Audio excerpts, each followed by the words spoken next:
កាលកូននៅតូចម៉ែងូចទឹកឲ្យខ្ញុំ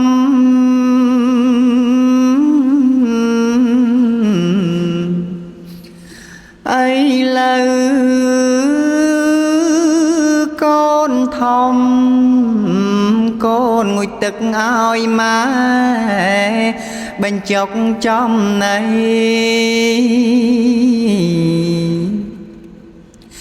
បីបំថ្នមថែតបគុណណាពុកម៉ែកុំឲ្យមានកម្មមានពីកូនស្រណោះប្រលប់មើយម៉ែអើយផ្កាយព្រាកូនស្រណោះងាយអាត្រៀតម៉ែអើយផ្កាយជុំនុងលោកឪពុក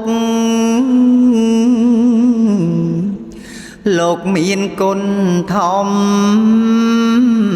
កូនស្រែកញ៉ាយកូនយំឲ្យលោកខានបានសមរាន